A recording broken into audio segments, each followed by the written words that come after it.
فيلمنا النهارده بيبدأ ببن واللي بيكون عنده قدرة ان هو يوقف الزمن، وبما انه مراهق فاكيد هيستغل القدرة اللي عنده دي مع البنات في البونجا بونجا، وبنشوفه وهو بيوقف الزمن وبيقلع البنت دي وبيرسمها زلط ملط. ولكن مش هينفع اعرض مشهد الزلط ملط علشان انا بغير. خلينا بقى نرجع بالزمن قبل ما يعرف بن ان هو عنده القدرة دي. بس قبل ما نرجع عزيزي المشاهد خليك مكانك وما تفكش حزام الامان غير لما تدعمني بزرار اللايك علشان تشجعني استمر في النشر، وتعمل شير عشان نوصل لاكبر عدد ممكن من الناس، وتقول لي تحت في الكومنتات ايه رايك في قصة الفيلم. وعلشان ما اطولش عليكم يلا نكمل الفيلم. قبل ما يعرف بن ان هو عنده القدره دي بنعرف ان بن بيحب واحده بيكون اسمها سوزي. وانا عارف يا صديقي ان انت مستغرب ان اسمها مش وتكه، ولكن بيكون بن وسوزي منفصلين من 5 اسابيع، وبنرجع لوقت انفصالهم واللي بيكونوا فيه بيتخانقوا مع بعض، وسوزي بتقول له الفاظ من منشقات البونجا بونجا. لا ذكر قوي يا بن، والمهم ان بن ما زعلنيش وبيرد عليها باكتر من البونجا بونجا. وفي الوقت ده سوزي بتتعصب وبتبدا ترميه باي حاجه قدامها، ولكن الحاجات بتترمي بالبطيء. فبيعرف بن ان هو عنده القدره انه يوقف الزمن. وبعد ما بينفصلوا سوزي بتتعرف على واحد غير بن وبتكون سعيده قوي او بتعمل نفسها سعيده. وبصراحه انا عن نفسي شايف ان ده اسرع موف اون حصل على الكوكب ابن المجنونه ده. بيشوفهم بن واللي بيكون عاوز ينساها باي طريقه، فعلشان ينساها بيدخل فصل الفنون الجميله واللي بيكون ليه معاه ذكرى، علشان وهو صغير كان بيرسم حلو جدا، والاستاذ كان بيحب رسوماته وخصوصا رسمه للاجسام البشريه لان هو مبدع فيها جدا. وبعدها بنشوف بن وهو مرهق وتعبان وبيتخيل حبيبته سوزي وهو معاه، وبيفتكر ايامه معاها وذكرياته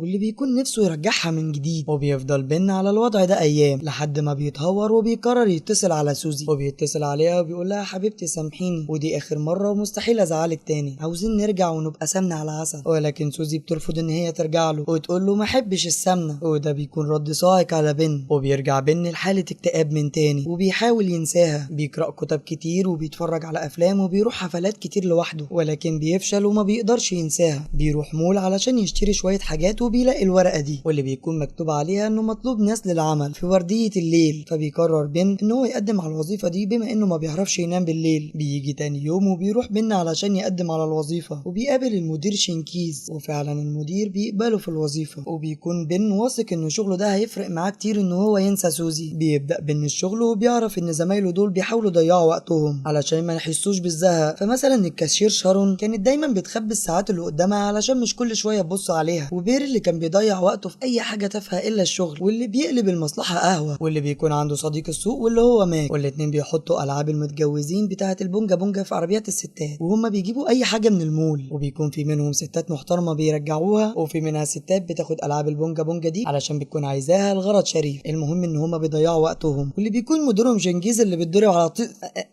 اسف.